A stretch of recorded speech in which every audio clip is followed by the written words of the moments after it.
Hey guys, what is going on? It is Ryan and Richard from Feathers Elite Pigeon Auctions and the Pioneer Racing Pigeon Club of Ontario. Happy Monday. Two different locations. I'm in Belgium and Ricky's in Ontario, Canada. Ricky, welcome to the show. Oh, geez, thanks for having me on, Ryan. Oh, you're And so very welcome. I'm nice to see you, Ryan. cheers to you. Yeah, you gave me a little education today on how the Belgians are so proud of their beer. Oh, I'm not. You And know what?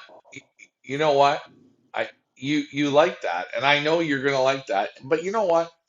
We're gonna leave. I think we should leave that till next week because there's a reason why. I think we should let the people think. Do we really want to show them? I mean, we can't. You know what? Halfway through the show, when I'm done my first drink here, we will bring up exactly this on just the quality of their beer drinking skills. Anyways, guys. Uh, This show always works best when you participate. Participation is key. If you're not going to participate, it doesn't work. If you're not going to participate, if y'all don't participate, we're just going to cut the show off real quick because it's 2:30 here in the morning, and I could have adjusted the show time, but consistency is key, and we're going to be consistent for you guys. We got the Pigeon and, Boss Tour starting tomorrow. What do you want to say, Ricky? I just want to say is participate, even if you have a complaint, an itch of some kind. You know what I mean? Something's bothering you. Participate. Come on the show. We like the action. We'd like to let's light a fire kind of idea, like saying, oh, this has been bothering me about you guys and about your show and all this stuff. But I'm continually watching it and I'm sitting at home and I haven't got the what do you call those things there. But tonight I have them. So come on the show, Yeah, you know. that's right. And We're and not. we talked a little bit about the Belgian beer and that's just a small part of Belgium. We could talk about the bakeries. We could talk about their excellent food. We could talk about their decorating their towns. We could talk about the history. Like there's so much in Belgium that the people in this country, especially the people born in this country, they haven't got a clue. And that's why their pigeon flying is so number one, top in the world, Do you know? right? Ricky? You hit the nail so on the head, and I feel bad for people from Canada and America. And I'm going to use this, guys. Don't take this as an insult, because I am from Canada and I've been through America, and there's lots of beautiful places, and that's true. But you do not see what you see in Canada or America in Europe, in Belgium, in Holland, in Italy. You do not see it.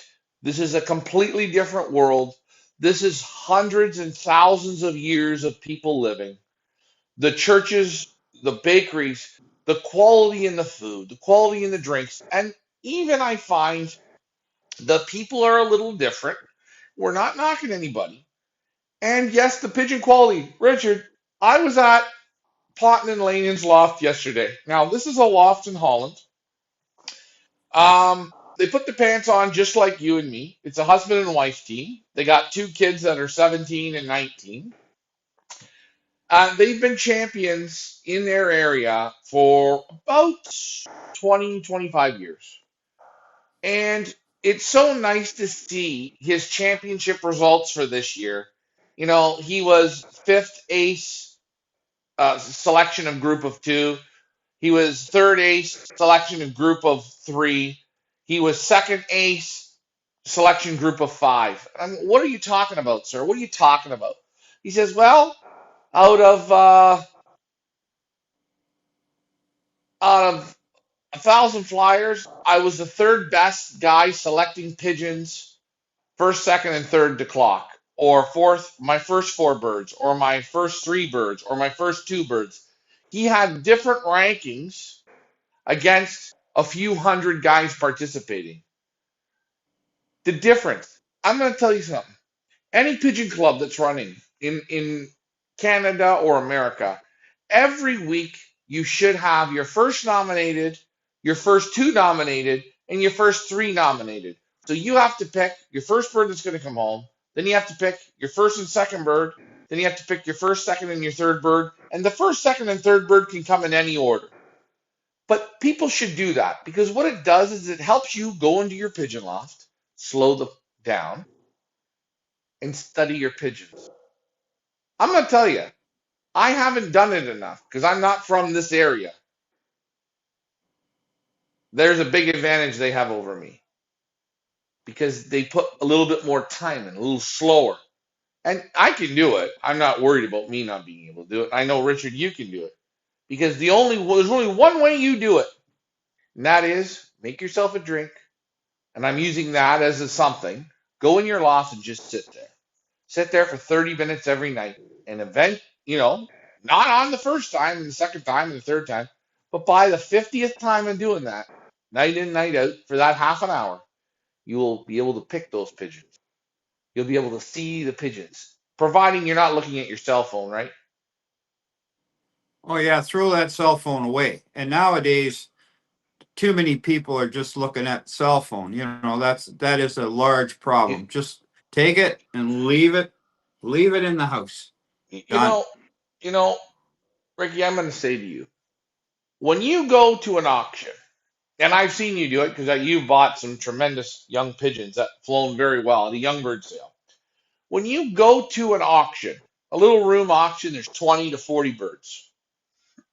And I asked this yesterday on the show, and the audience gave their answer, and I gave mine. I want to see what your answer is. Now, if it's the wrong answer, I'll tell you what I think is wrong.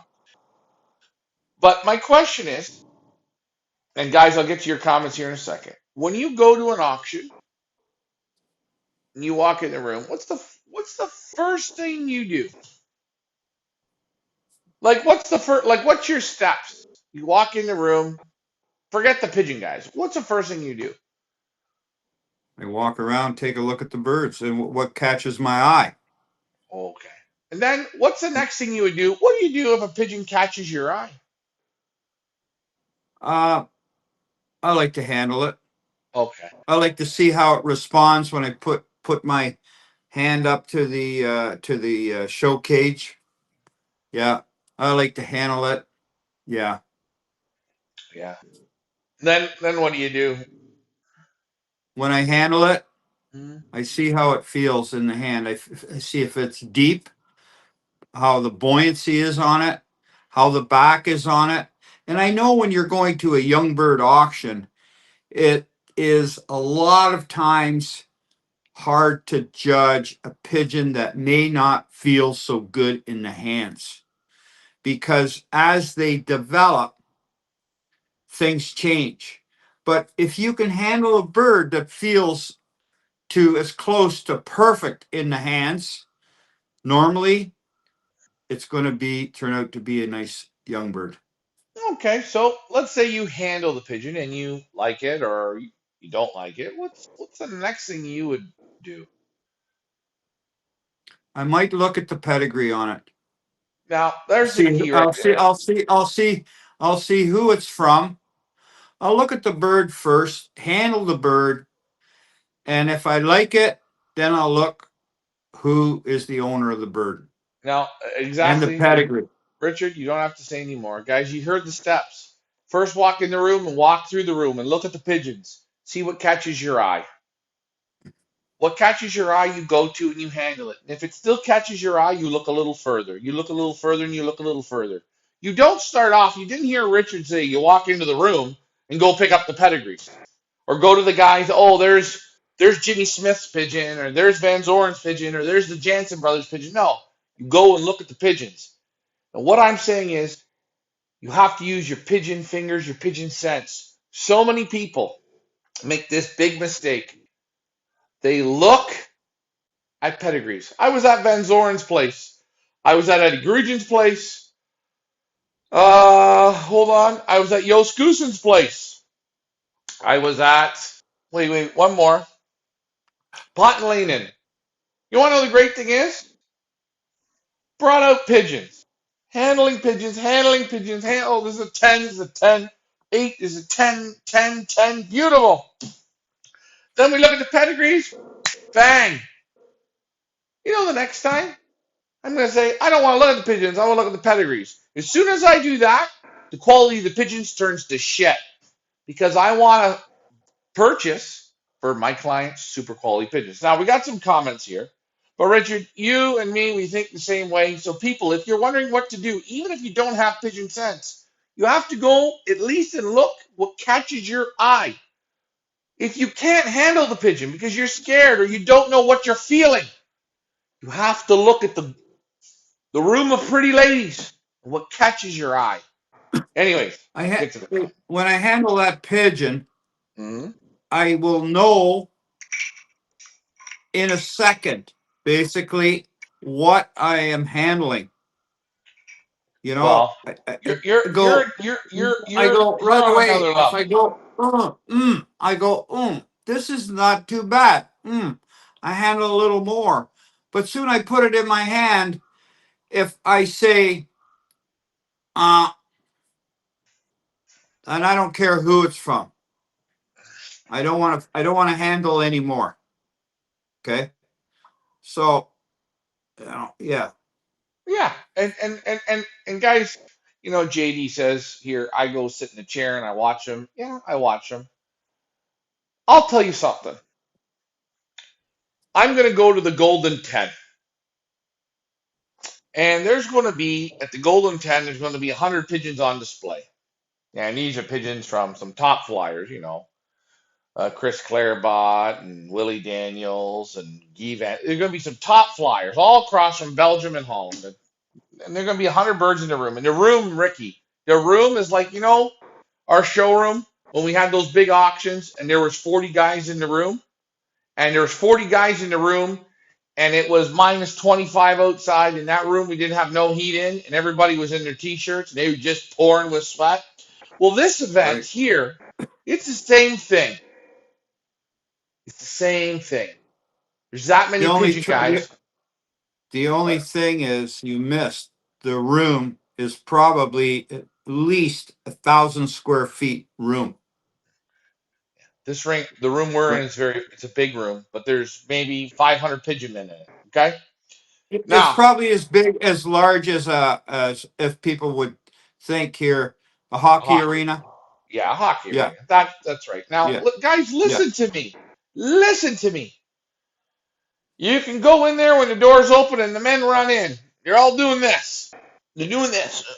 Open wing, boom, boom, back, tail. The Chinese people got the cameras on. They're videotaping them. Bang, bing, bang, bing, bing, bing, bang.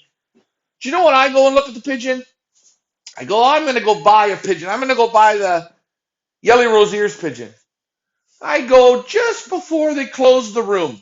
You can't handle them anymore. By this time, everyone's done. And my most favorite part is the pigeons. Out of the 100, there are 90 of them. They're cooked, breathing hard. Feathers are ruffled. They don't look like steel. Then you go through and you handle the pigeons. Then you start to see what can handle the abuse, what can handle that torture. Because that's a different race. That's the only race those pigeons are going to be in. Being squeezed for 3 hours by a bunch of pigeon men. That's where you see the Handle the quality. stress. You handle the The stress. stress. It's the same thing, guys. Put your pigeon in a basket for 5 days with no food or water. But remember what he felt like when you put him in the basket. And then after 5 days, feel what he feels like. If he drops to nothing, he has no constitution. If he's dead, sure as hell no damn good. But if he still has that little roll on him and that rump, yes, he might be thirsty, but he held himself. Now we call that a machine. Now, who am I? I don't know, but I know one thing. I've seen it many times, and it's the truth. Pigeons, there's pigeons that handle stress, and there's pigeons that don't. If I photograph pigeons that are multiple time winners, Ricky, it's like this. Perfect. Young pigeons that have never been in it, they're like this. But a super pigeon, they just set up for it perfectly. I got the comments. So I'm going to read some comments because you guys have put some time in. The pedigree is always the last thing I look at. Well, Mike Green, yeah, I know how you are. You're like us. Dog says, "Hey, how's it going? Great." Isaac says, "Good evening." Isaac, I'm not really too worried about Maurice O'Donnell. If you talked to him or you didn't, I couldn't give a fiddler shit, to be honest. Me and Maurice were on the same team. Maurice got his little underpants bent out of shape, and he called me out on it, and I appreciate that. And I'm not against you, Isaac, but I'm just saying, I know you sent me a text message today, and you're not sure if you talked to him there, you're not sure what you talked about. I don't give a shit. I don't give a shit if there's anybody that says to somebody what I said about somebody. What I say it, I say it right to your face. I'm not sensitive. And we're going to get on to the Wolf Hill thing momentarily, but not just yet because we got better things to Okay, talk about. can I say something? I Can I gotta. say something? I was gonna read the I comment. I just want to say thank you to Isaac for Yeah. coming on the program. Thank you to Isaac for coming on the program. He's got a little bit of a beef, and No. No. No. He that's good doesn't. to No. know. No. No. No. He didn't have a beef. He didn't have a beef. I was talking to him about something. He doesn't have a beef. Isaac, you're fine. I was just because you sent me a text. I was busy with clients. Okay. Interesting point. Isaac, LOL. He's laughing. Okay. Good. The points are with pigeons is people get so soft with them that they become no damn good. They have no stay power. They won't win in headwinds. They won't fight in crosswinds. They're useless. And it's for what everything everyone does. Oh, my birds don't eat peas. I have to go buy food with no peas. Oh, my birds don't like barley. I don't do this. Oh, it's too windy outside. I'm not going to let them out. Oh, it's too overcast. All these scenarios that makes you a candy ass pigeon flyer. Your pigeons will never stay. What do I mean by stay? They won't have the power to do it when it's time to do it because you made them. I hate to say it, like the rainbow flag. Good evening, Shane. Or Sean Nelson. Good evening. Now, we shipped out a whack of birds before I went to Belgium. The United States Postal Service effing train wrecked it. Shipped the birds on Wednesday. A guy like here, Sean Nelson, he got his birds today. What did he say? Oh, they're completely dehydrated. CL Gage said one of his was dead in the box. Who else? I know multiple people said, hey, birds aren't, blah, blah, blah, whatever it is. Guys, I'm not the post. I put them in. I paid. I paid to ship out, I think, 30 boxes over 3,000 US dollars. I'm sorry. I didn't do it. I don't even think the people at the post office didn't mean to Let me get. ask you let me ask you the question. I know the answer, and I know you know the answer quite well. What does the USA Post guarantee when you ship a bird at one of their stations? What do they guarantee? Well, they say the bird's going to be there by. You ship it on Wednesday. It's going to be in Texas on Friday morning. Do you want to get someone to sign for the signature? And That's good. if it doesn't get there, or no, is there explosives in it? Is there this in it? Is there that in it? Yeah, I know that. I know that. Now, these birds that croaked, how long did it take them to get that parcel there? Well, here's something. They're shipped on on Wednesday.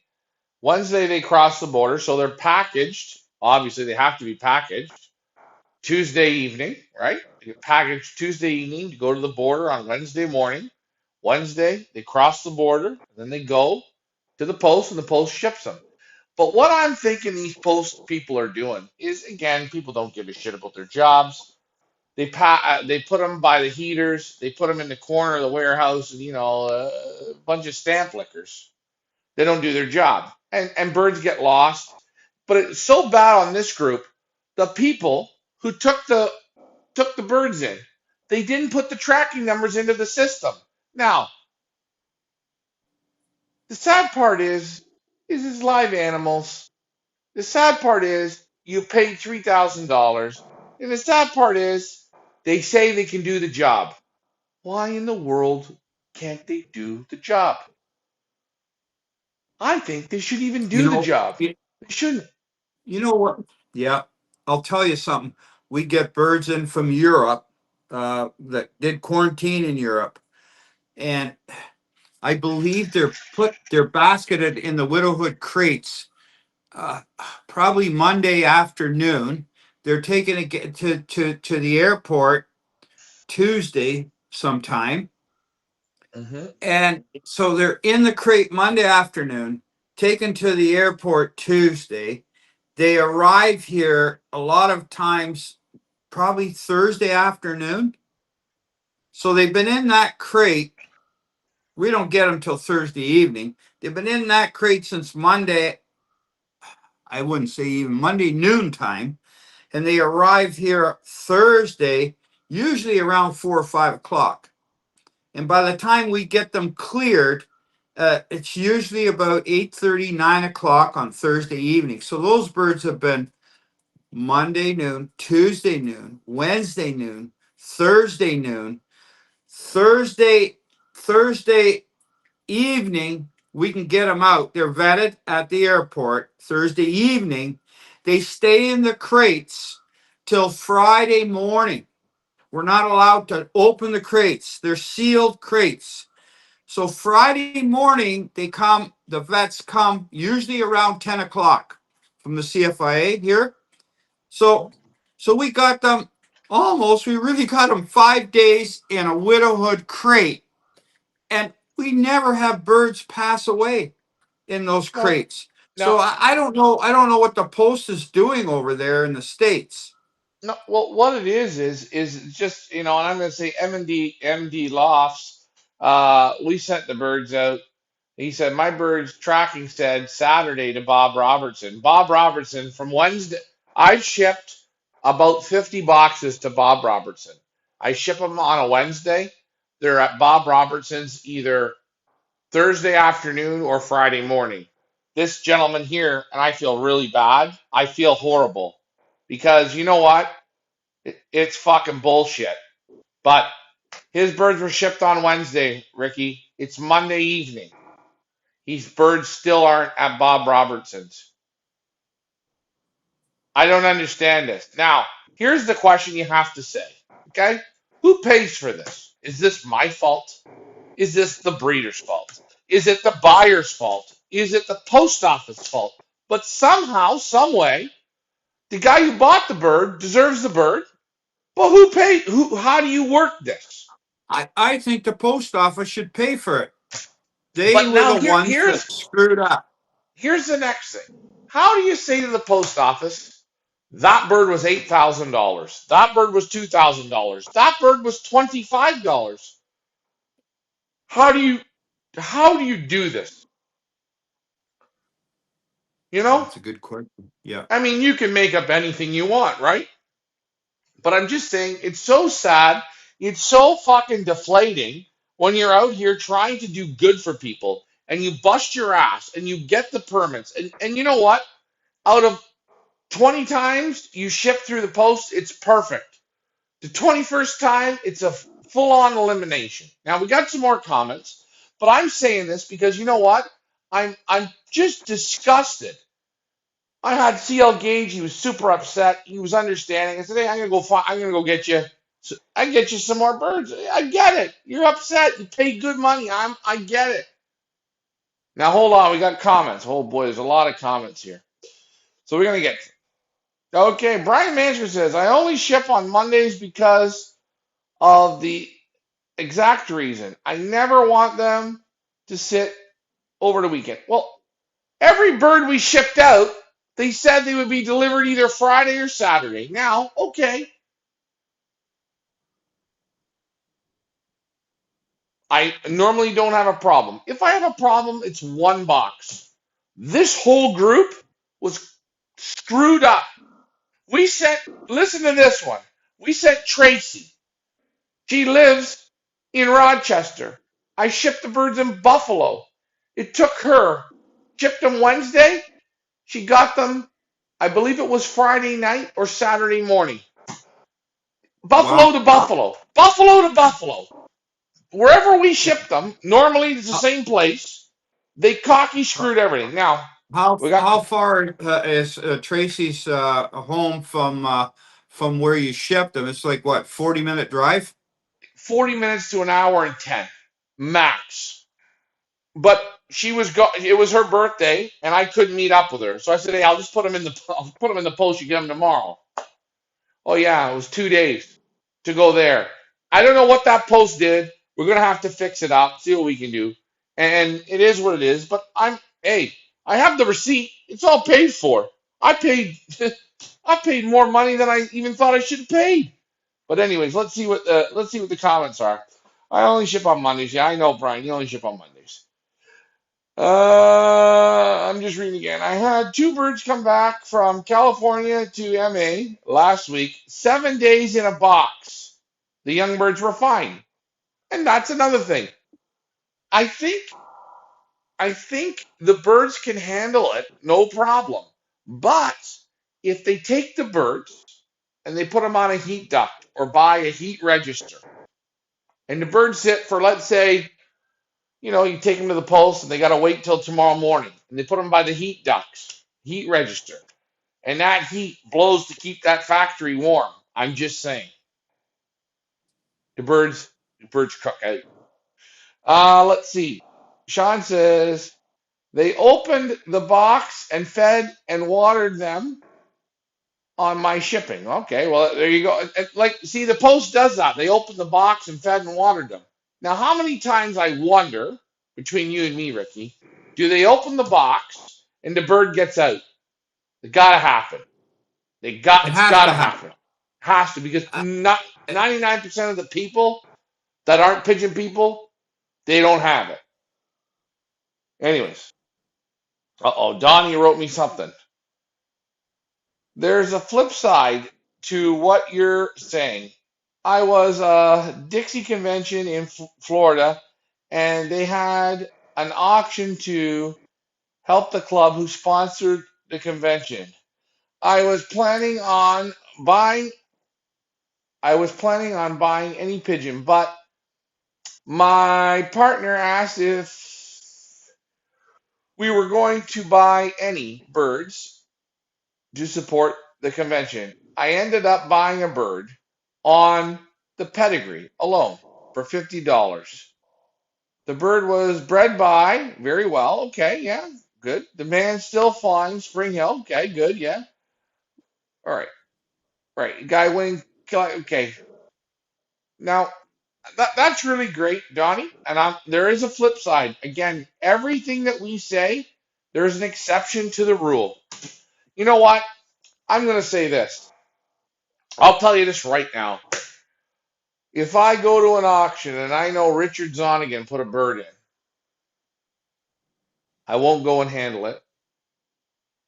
Maybe I'll go look at the pedigree. I won't have to handle it. I know the quality of the pigeon. If Derek Walsh puts a bird in, I don't have to handle it. I know the quality. If Emil Denny's puts a bird in, I don't have to handle it. I know the quality.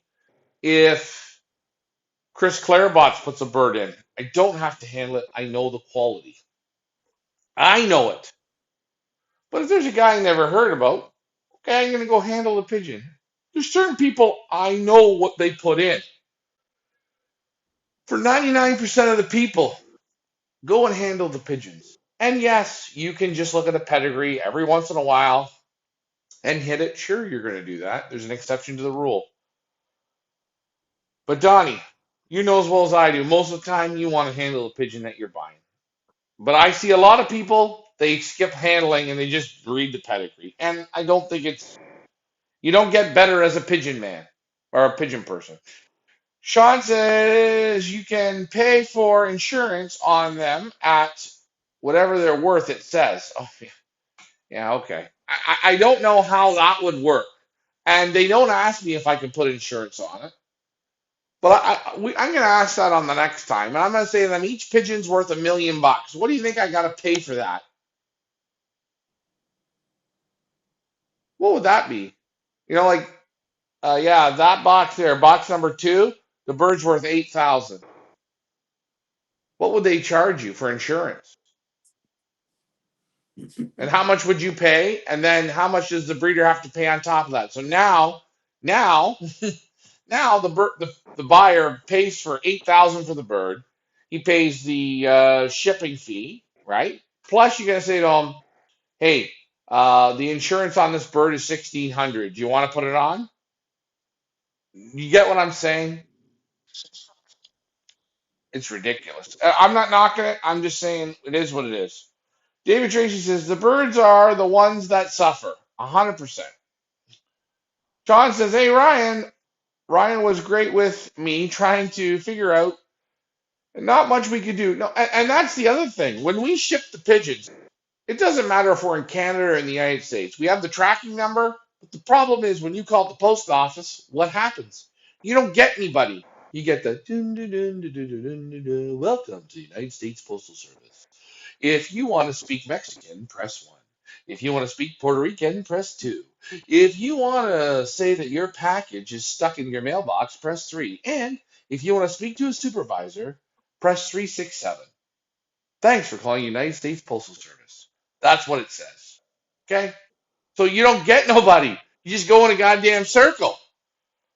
But if you're calm and you're patient, hopefully it works out. JD Teal has a comment. He's probably upset. My post office told me UPS just changed their routes and pickups to send out their times. All right, that's okay. MD Law says, I just said that the Postal Service don't hold up to what they guarantee. Yes, they don't. Brian Mancher says, don't trust the post office to do anything correct. Right, but they charge you. I, my most expensive box, folks, was $350.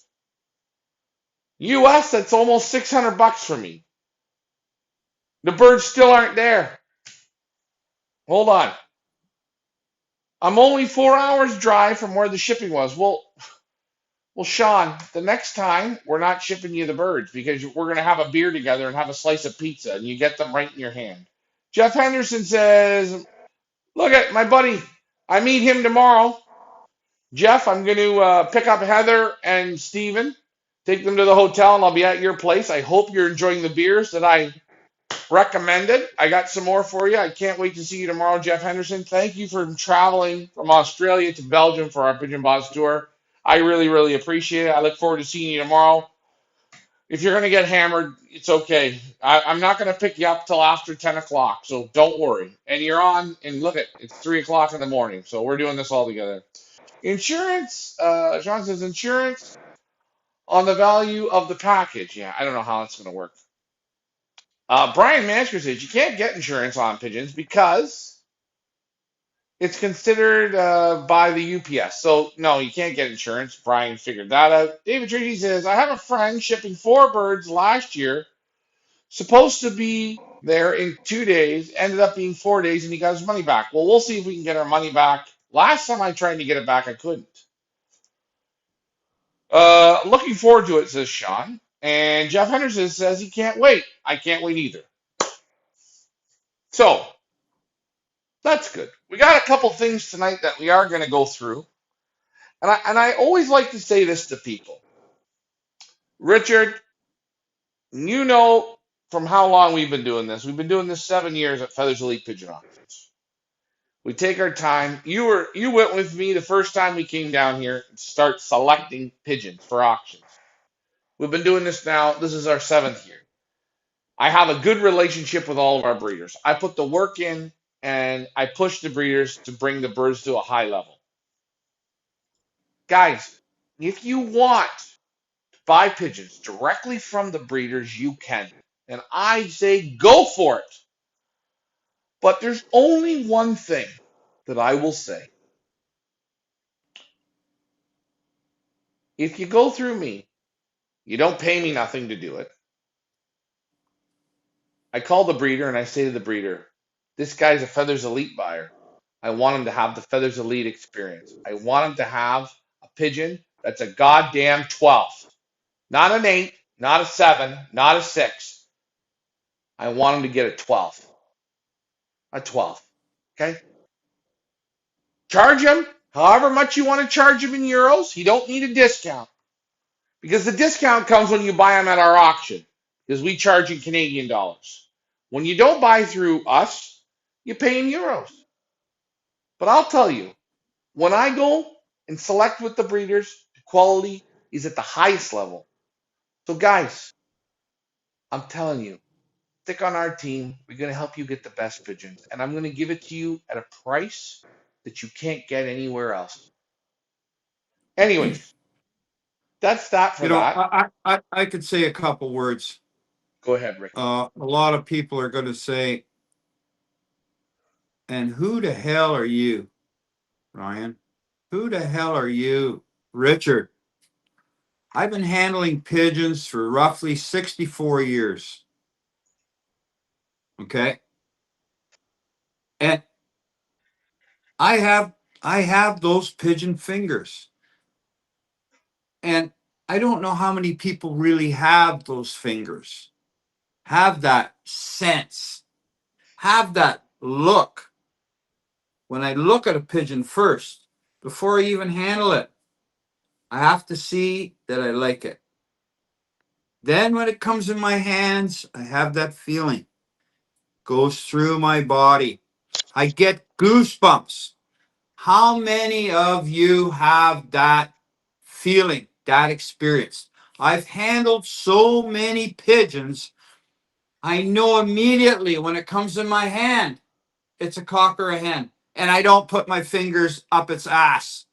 Like some of these guys go, oh, well, it's a hen. You know, the asshole's pretty big. No, no, no, I don't do that. I'm just saying. So, and I've been to breeders in Belgium where they actually test me. They they will test me to see how my fingers are, how it is. And I would have to say out of 100 guys in a room, there's probably maybe one or two that really have that sense. The rest of them, No, I'm sorry, but you don't have it. So no, when you say, Ryan, you go and select pigeons, I've taken pigeons from top-notch breeders in Europe and handled them. They hand me something that's not so good.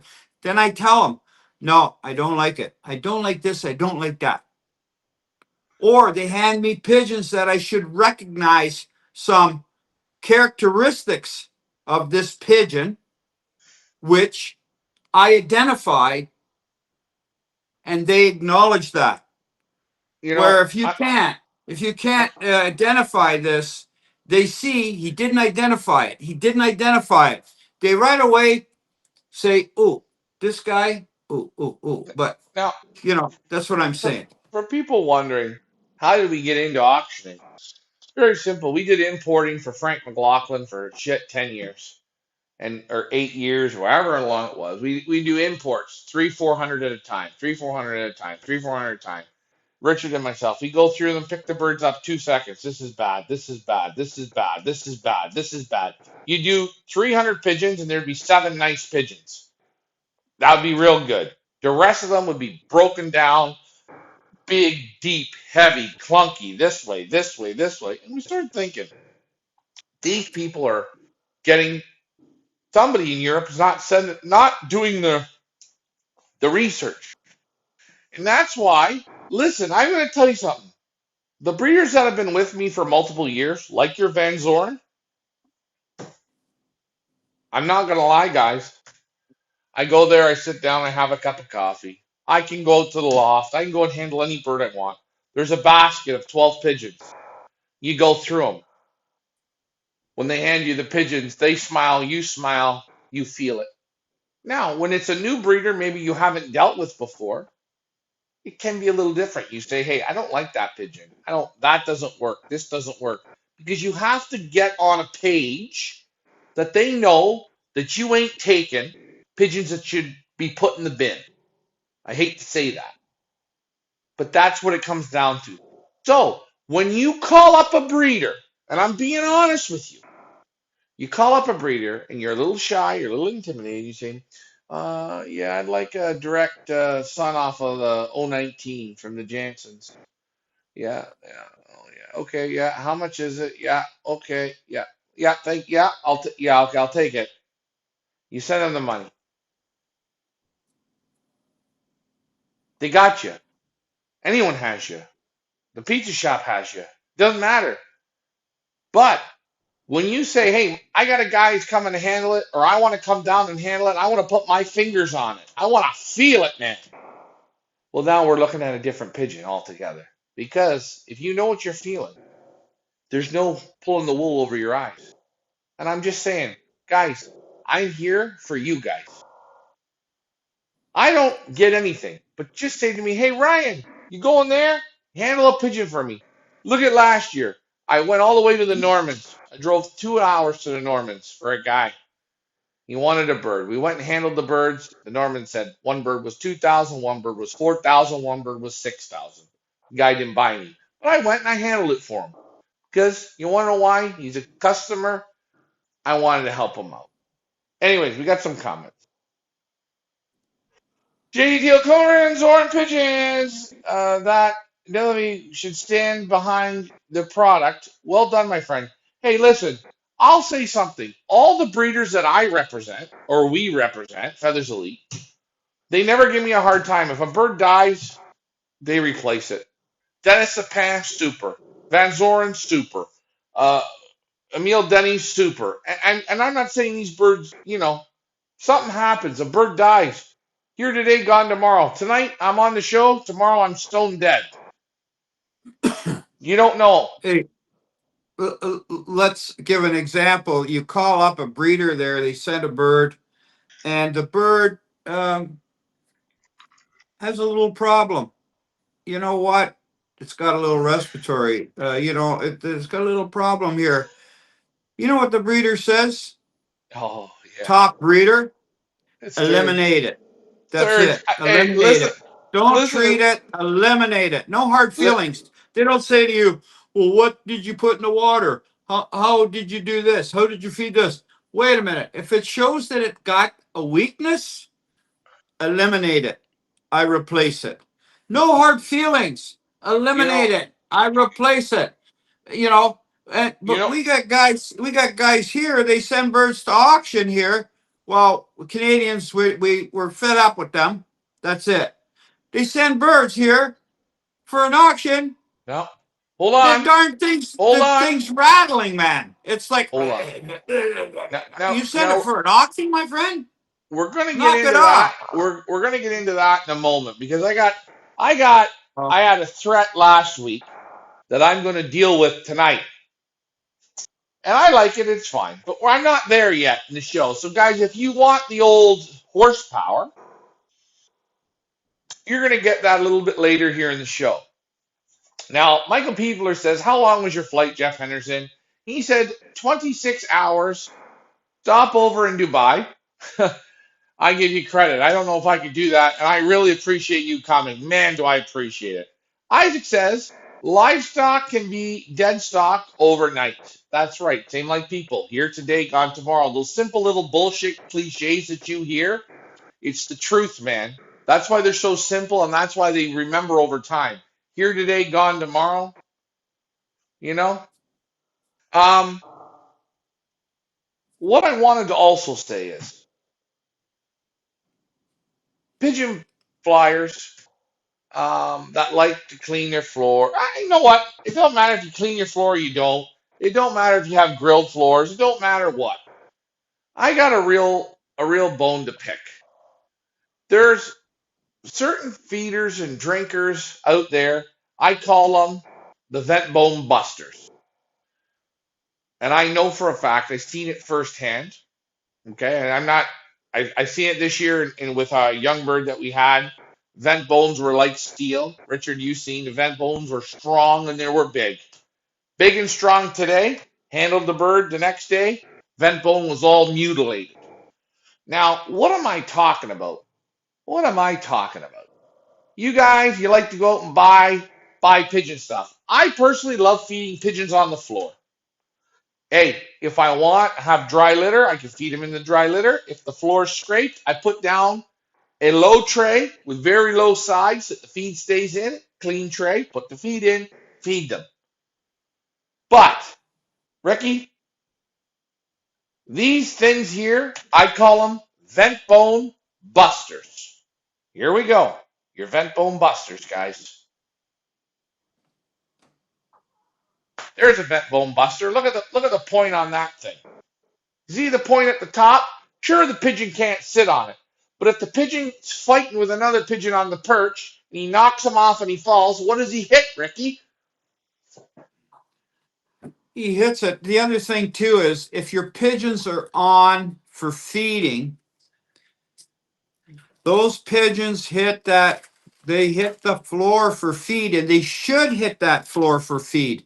They should be in that, on that floor with their wings half up, not all the way up in the up like this. I'm saying half up. They should be right on command.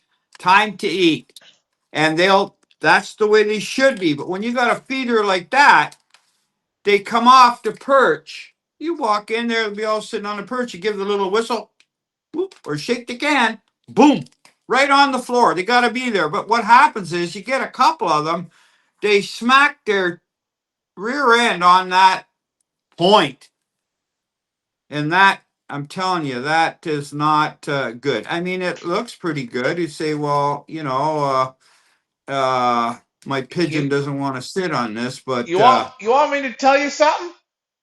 Go walk behind a pickup truck with a trailer hitch and ram your shin into the trailer hitch, and you tell me how you feel. That's the well, you're same darn damn thing. right. Now, Same as that's same as pigeon lofts that put a wire across the top of their loft, about 4 inches across, right across, so the pigeons can't sit on the tip of the loft.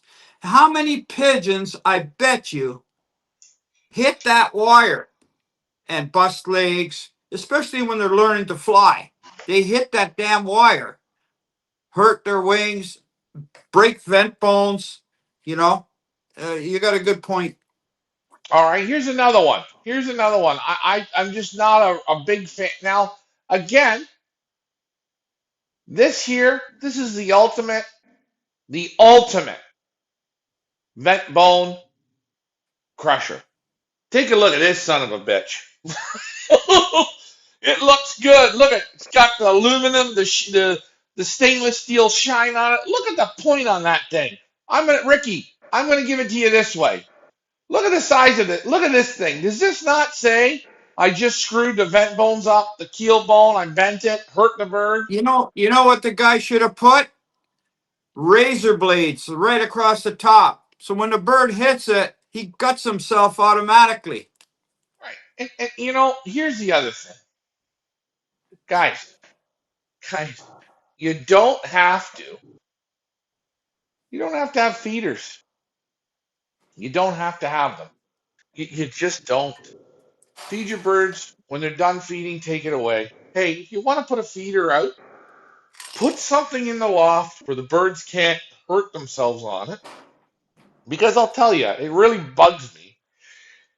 And it bugs me when I handle pigeons with broken vent bones, and I know the vent bone's broken because it broke it hitting the corner of something in the loft, hitting the corner of the landing board, hitting the corner of the feeder, hitting the top of the drinker. You put your drinkers up nice and high. The birds don't fall into them. Okay?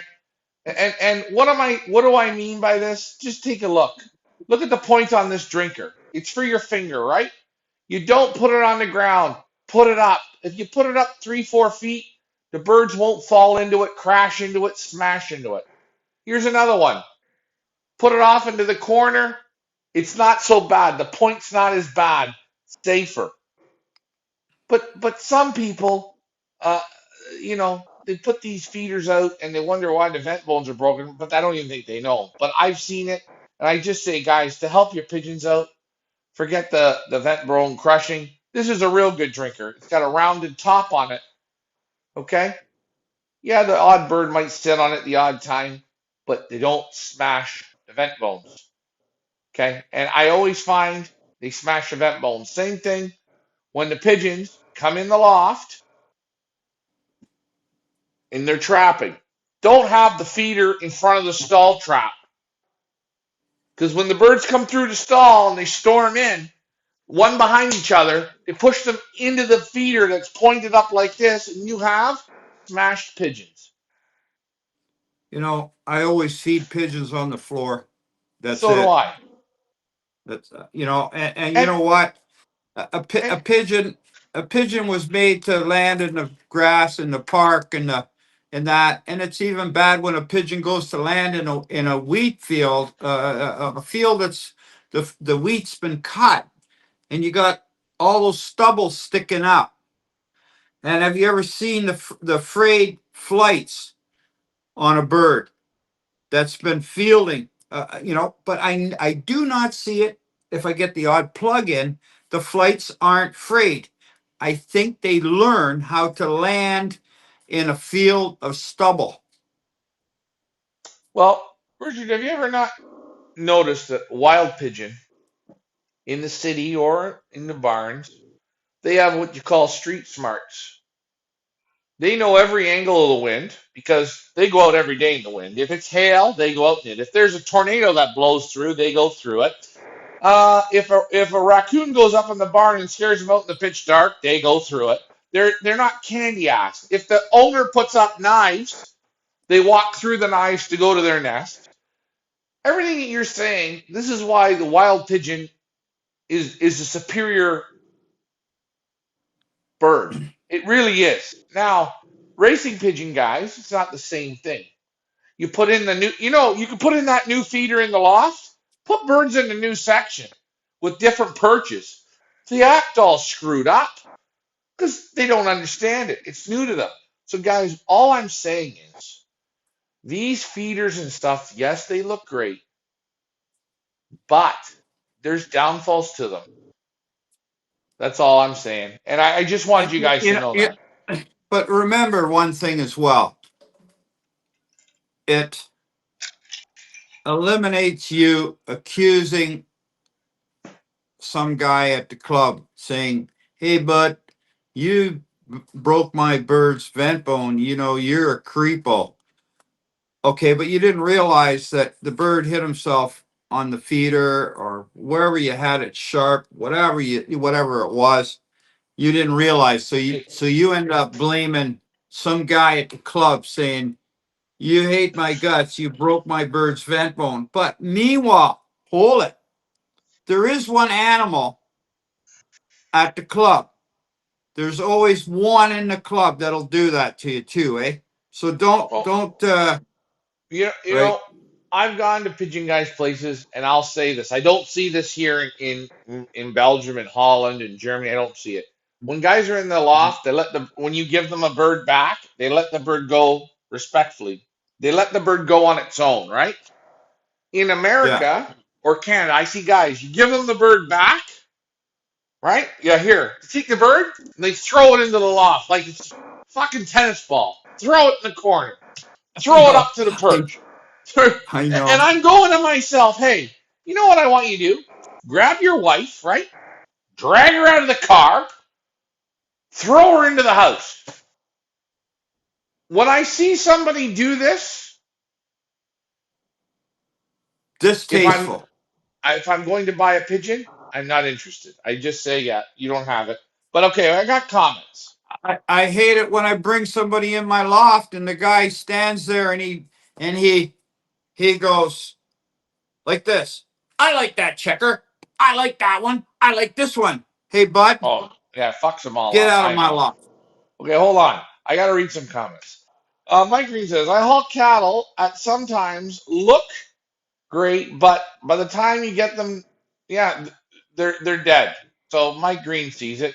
Uh, David Tracy says feeding on the floor, they all get equal amounts, which I like, and that's another reason I like it. And I'm sitting there feeding them together. In a feeder, it's not you're not a team. They're not like sitting with your family and having dinner. In a feeder, they just act. I don't know. They act like robots.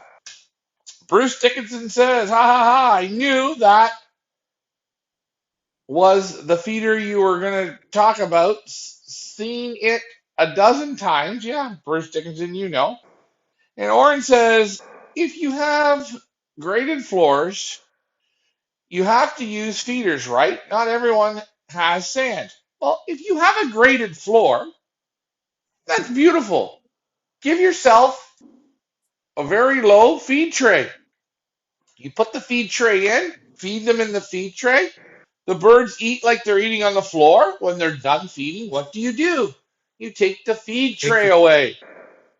Now, for you lazy people who don't know how to feed, you want to put a feeder in, then you put a feeder against the wall so the points aren't bothering the pigeons. So the points are against the wall because there's feeders that are shaped like a triangle that way, regardless. There's always a way around it. There is. Same thing. If I have graded floors, I make sure there's a piece of plywood on the floor for eating, so the birds stand on the wood. It Hey, feels a hell of a lot listen, better. I like to feed my pigeons, okay? My Mm, mother used to like to feed her family. She would make the supper, the whole family would sit at the table and eat, and she would watch how they were eating and what was going on. If your pigeons are a family to you, so you should be there to watch them eat. Take right. your time. Watch how much they eat, how they are responding. Put a feeder out, just dump the feed and walk out. I don't go for that.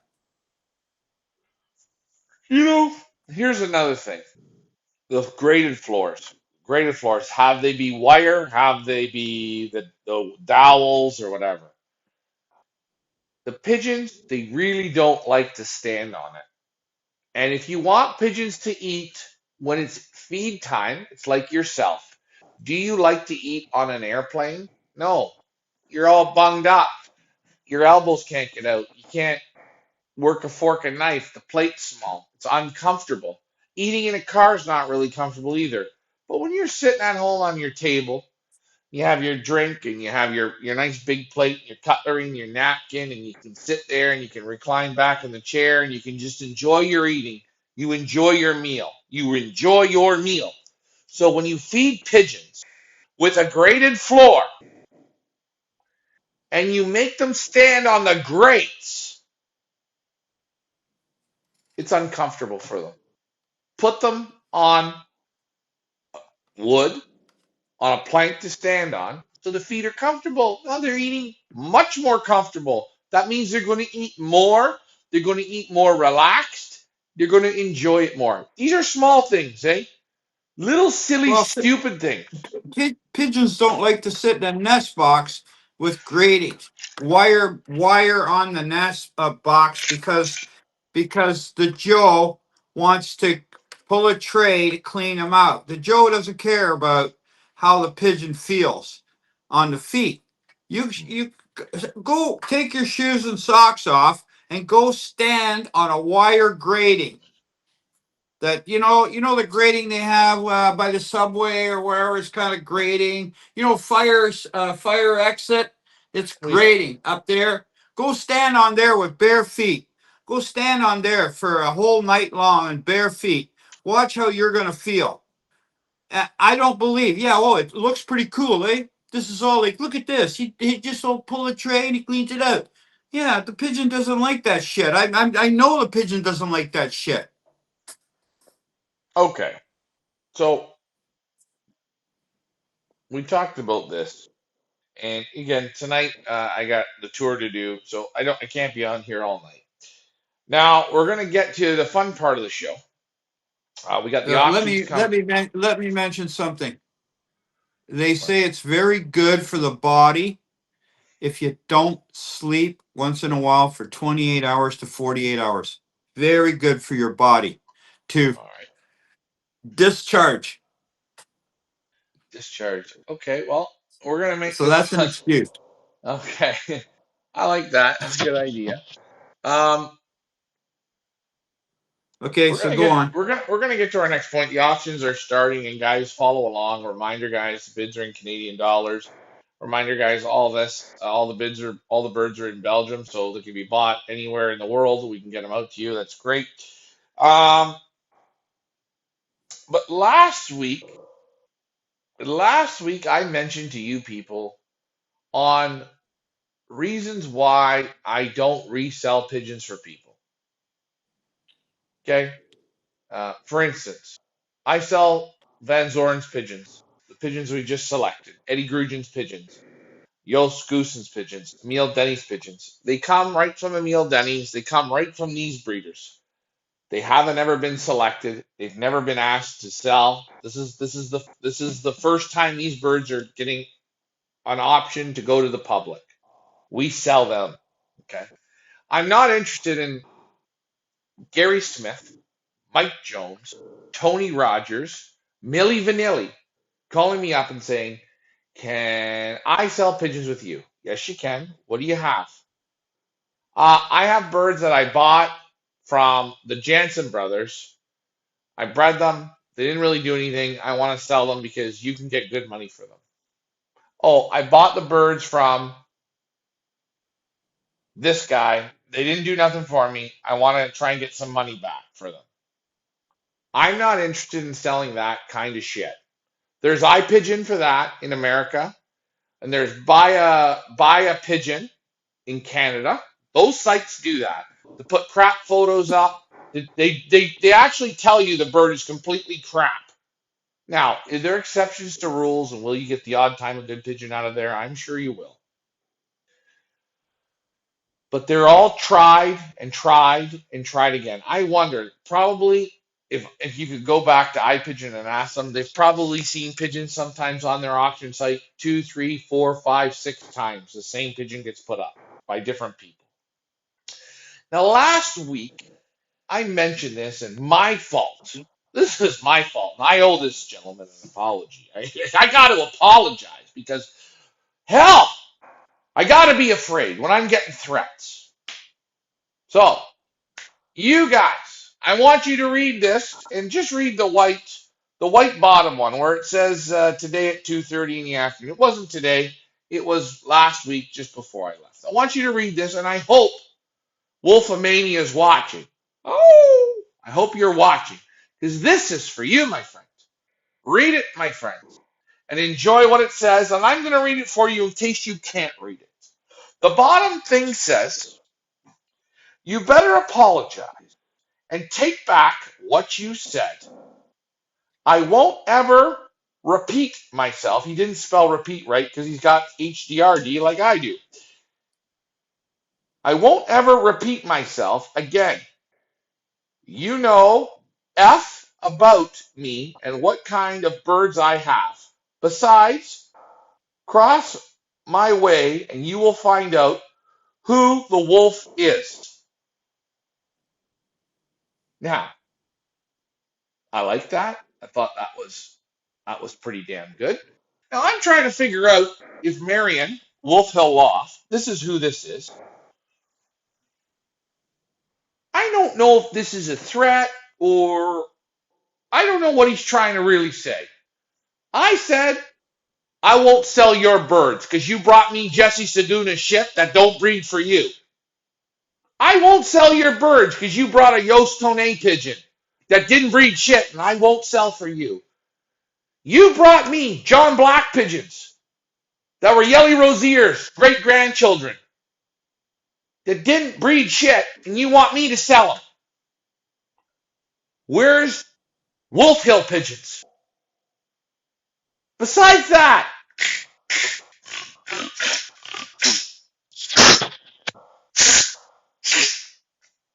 coughing, sneezing, snorting. Can't sell that shit. They're not right." Now hold on, I gotta apologize. I'm sorry to the buyers that I didn't give you an opportunity to buy that shit.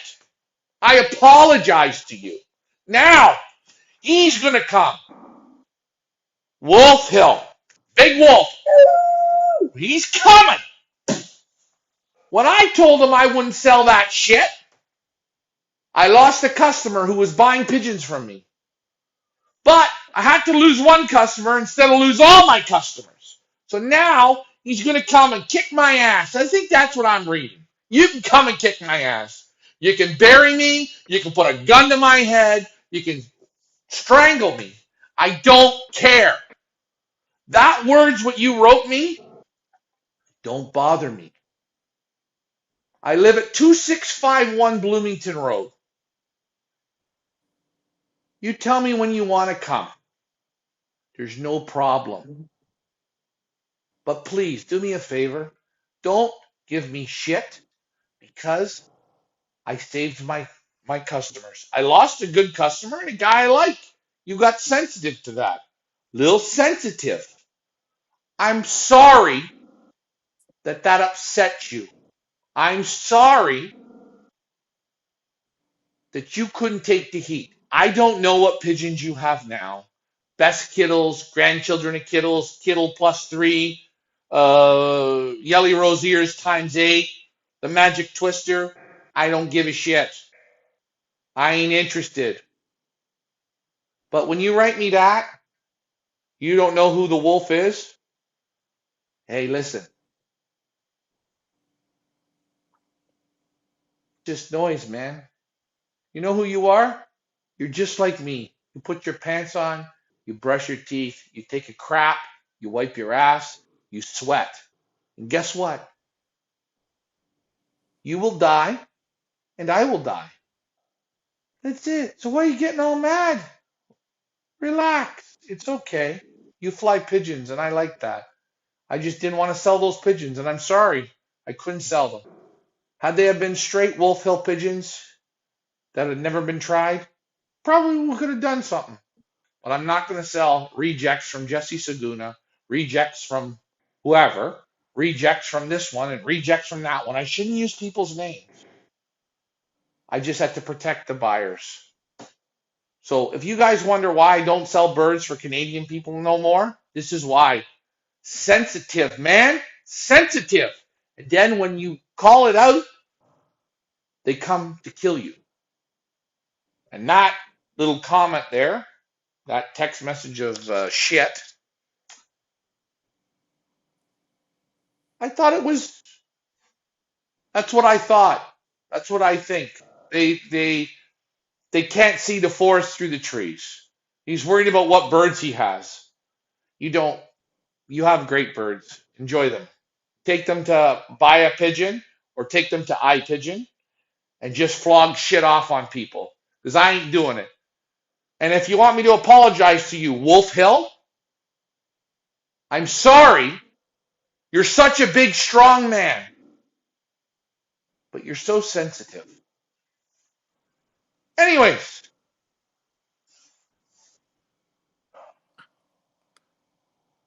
back to you, Ricky. That was that. I thought you hit the. What do they say? You hit the hammer right on the nail there. 100%. I Hundred got to percent. I got to apologize to a guy that you seen him. He come to my auction. He buys the tickets. He wins all the prizes. He's drinking, he's having fun. He's the werewolf man. He's great. Oh, he's hollering. He's bidding. He's buying. He takes the auction to another level and makes us have to stop because he's going crazy.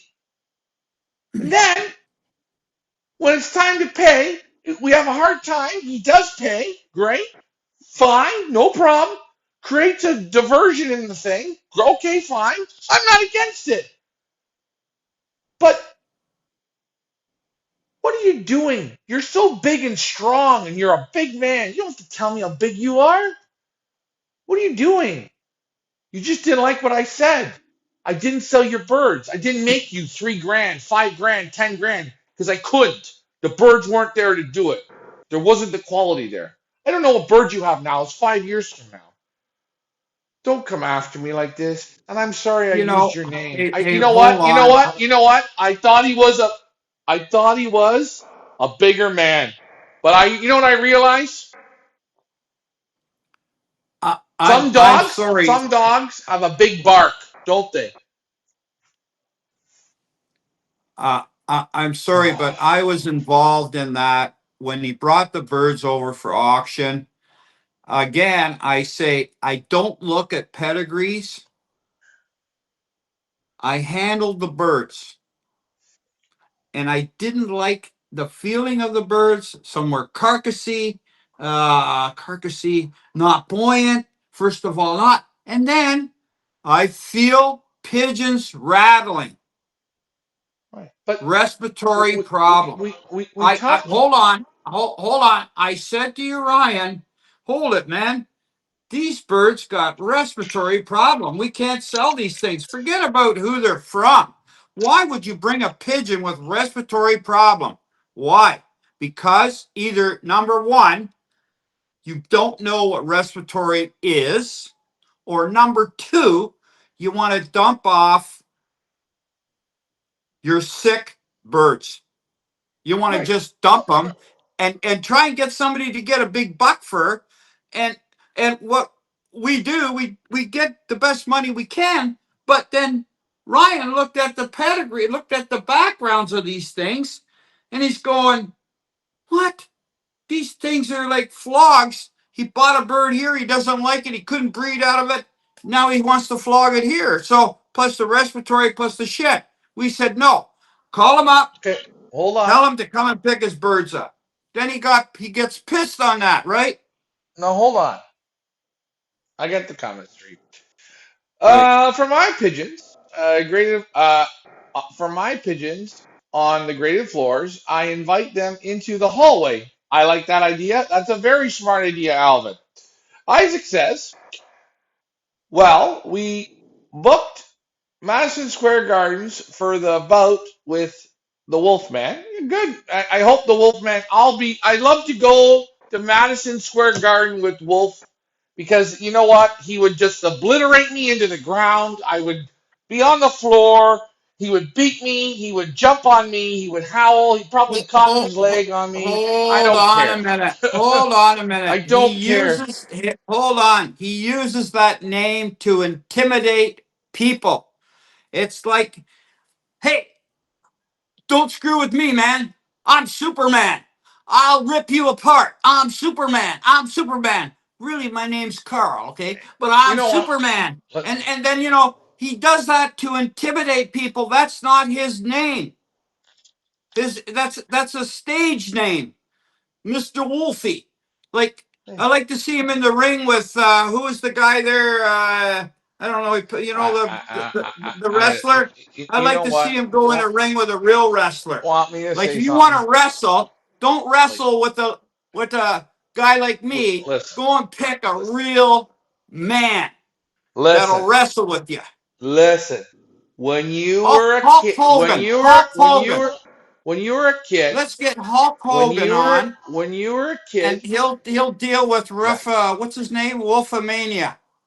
when you were a kid, your mother said you go to school and you apologize to the kid that you punched or the kid that you took a sandwich or the kid that you tripped. You go and apologize. Remember? So for Wolf to feel good and calm, I'm very sorry. I'm very sorry. Now I'm moving on from this point. I made my point across. I like the threats. They were great. I'm sure tonight, tomorrow, or whatever, I'll get some more threats. And it's Hold okay. on. Hold It's on a minute. okay. I'm fine with it. My school was, if they told you not to throw a snowball in the yard, you had to apologize when you did. Okay. Yeah. And Okay. my school was, if you open your mouth like a sucker like that, saying, "My name is Wolfie, I'm gonna take care of you, son," my dad would say, "Come on over, pull your pants down, and take his belt off, and whip his ass so hard that he Yeah. can't friggin' No, walk." no. Now I'm sorry, Listen. but that kind Listen. of intimidation, if Wolfie's so strong, we got Hulk Hogan coming over for the weekend, and he's going to be sitting in the garage, and he picks up hundreds Listen. of pounds of Listen. shit What are and we talking throws them. about? What are we talking about? We're not talking about anything of this. The problem I'm that we just getting had, off. yeah, I know. Wolfie gets steamed up. Well, the problem is he got a little sensitive to what I said. I think he's got great pigeons, the best pigeons in all of Mississauga. You know what? Fuck with it. He's got the best pigeons in the world. Okay, guys, Wolf Hill Loft. He's in Mississauga. Give him a call. Long No, hair. he's moved. He's a He's moved. He's in oh yeah, Stony he's in. Creek now. Sorry, he's in Flamborough. Give him a call. You can go up there. You can high-end select pigeons. You can buy them all day long. He probably charges 4,000 a pigeon, 1,000 a pigeon, $100 a pigeon. I don't know. Great pigeons. Go out there and give them a try. But I will say Hey, one thing. listen, I I am I not got a word with apologizing. I am not apologizing for something that all I did was look out for the breeders. That's it. I'm sorry that I used your name. I shouldn't have used your name because I didn't think you were you. such a sensitive person. You don't have to go to him to buy pigeons at that cost. You can get them right from I Dream a Pigeon for $120 Yeah, but hold a on. pigeon. I want to help them. I want to help them. Go out there and buy. Knock There's yourselves a good out. Knock your socks there. off. And There. by the way, one more thing. Buy them on the results. On the results. On the race winning results. Buy the pigeons on the race winning results. Whatever you ask for, as long as they got winning results, big wins, you buy them. Moving on. We're done. I'm done with the werewolf. Done with him. I won't bring him up again. I got a comment. A wise old gentleman advised me to round all of the sharp wooden corners. Yeah, round all round all the sharp corners in the loft. That's right. If you have something sharp pointing up, if you round it off or not make it so aggressive, it's better. It just saves your bird. Hey guys, again, how many times I almost do it once a year. I walk behind a pickup truck at a shopping mall somewhere, and I hit the trailer hitch. And boy, oh boy, I think I just broke my vent bone. I just broke my vent bone. And if you've been drinking, you hit it really good.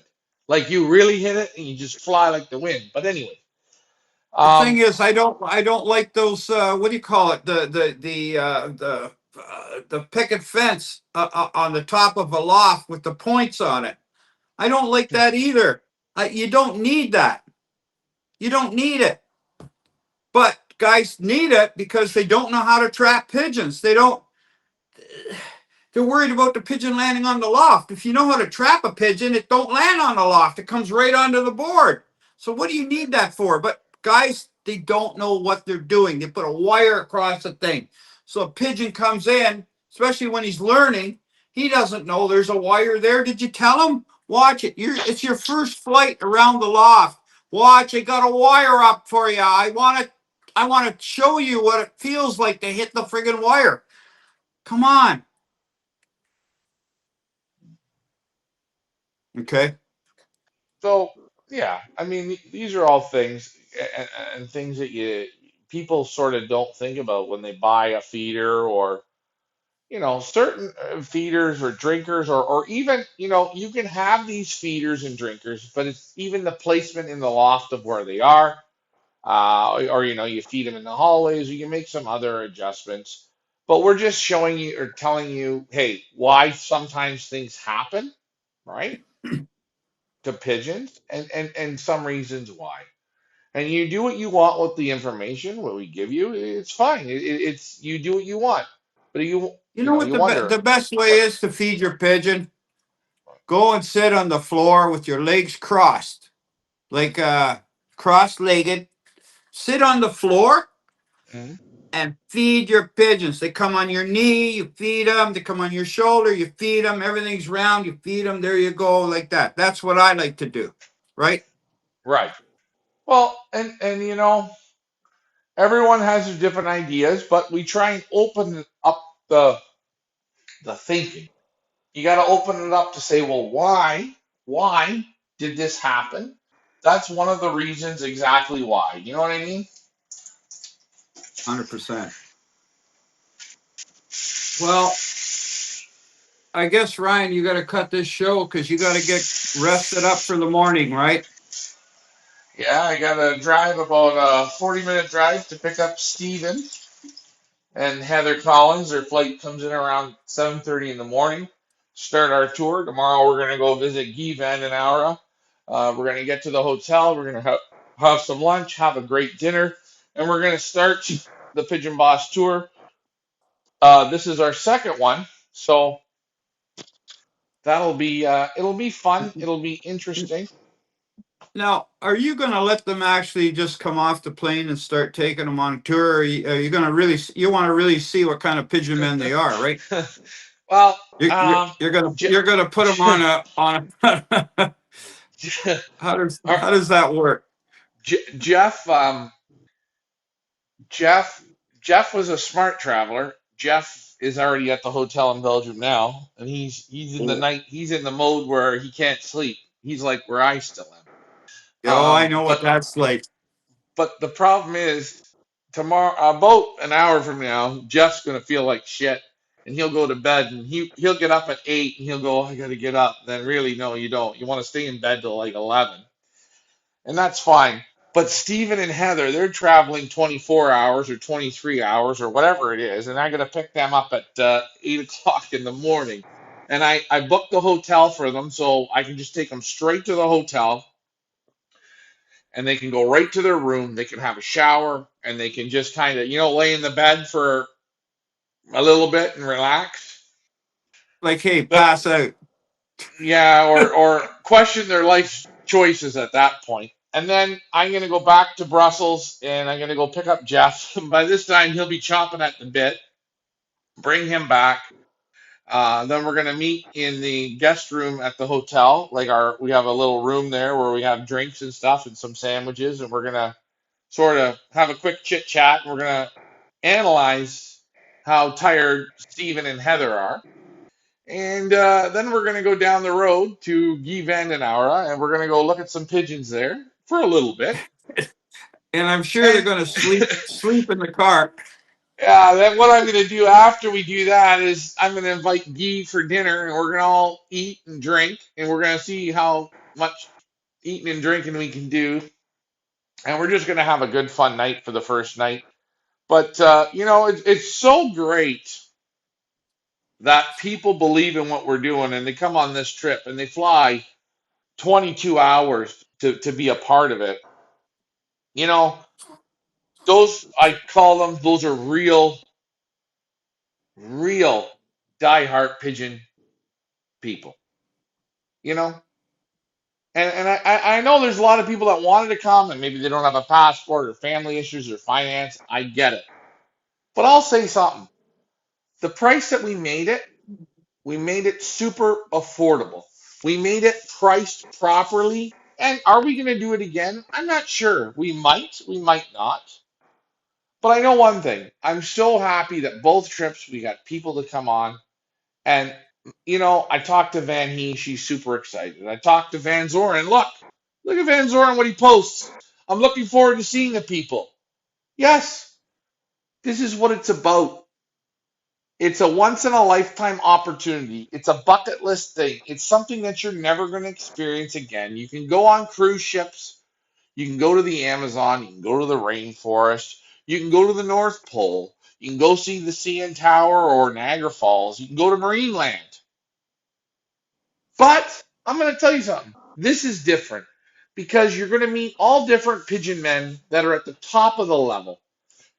You're going to see a couple beautiful cities. You're going to have great food. You're going to try some great beers. And you know what? There's no sun. It's not warm. It's been fog here for 2 days. But this is different.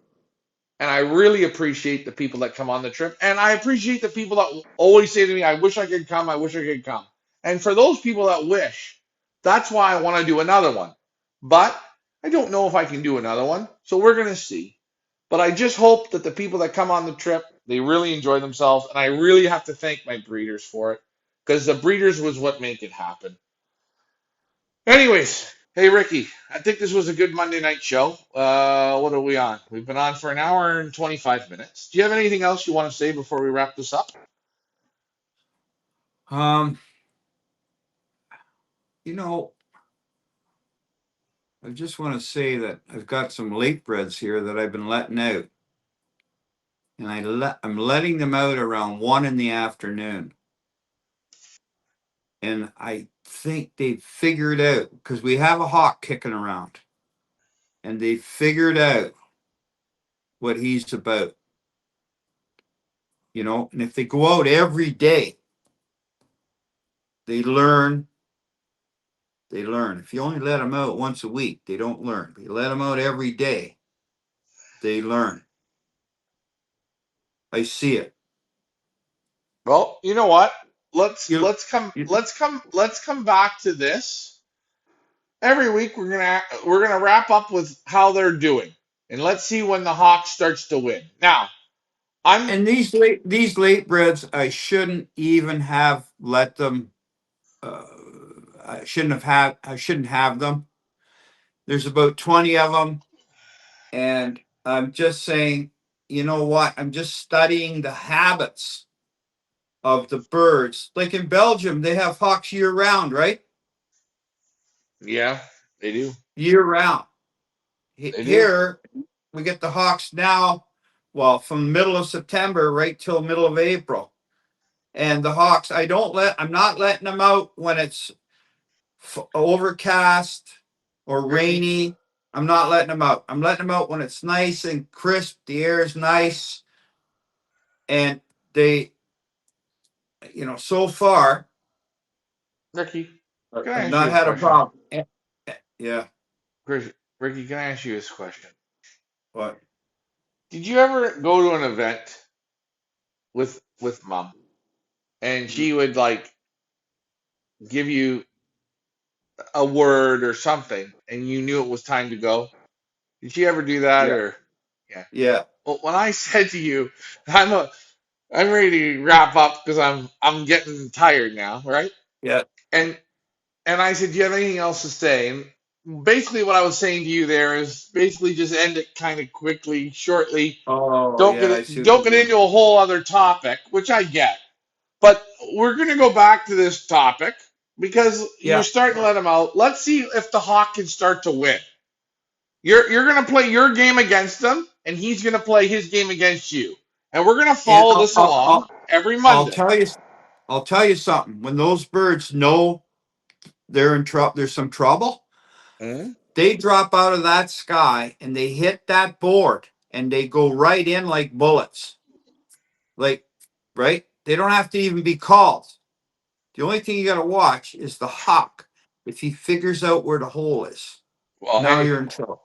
that's what we're waiting for. So we're gonna keep going on with this, guys. I want to thank everybody for tuning in tonight. Okay. It was a good show. Again, my apologies for anybody that could have been sensitive to this. Very, very sorry about that. Again, if you want to kill me, you want to run me over with your car, you want to beat me up, you want to threaten me, more, it's okay. It's okay. You can do that. I'm fine with it. Listen, I've had a lot worse things happen to me in my life. A good threat, I like it. Makes me feel. You know what? The good thing about a threat is keeps you going, keeps you focused, it keeps you on your toes. Anyways, guys, a night with Ryan. Wait, what does Alfred say? A night with me, Ryan, teach you to stay awake. Alfred, I can stay awake for days. But the problem is, I've switched time zones and I've done 4 groups of photos. I've been to 4 pigeon lofts in about 3 days. And you want me to tell you something? I can stay awake as long as you want. It's just I just don't want to keep going on the show tonight. The Daddy thing Pigeon is, though, says, you are a good man, Ryan. Keep up. Keep the feed coming. We will keep the feeds coming. And guys, I'm going to be honest. I'm not here to piss people off or hurt people's feelings. And my biggest fault is I actually use people's names because one thing I hate I hate it when people say to me, someone said this about you, but I can't say their name. That to me is a gaslight prick. And when I get that, I can't take that. So instead of that, I give the name of what happened. And it's not nothing against Wolf Hill. I like to have a beer with him. I like to see him racing his pigeons. There's no hard feelings. I'm sorry that what I said offended you.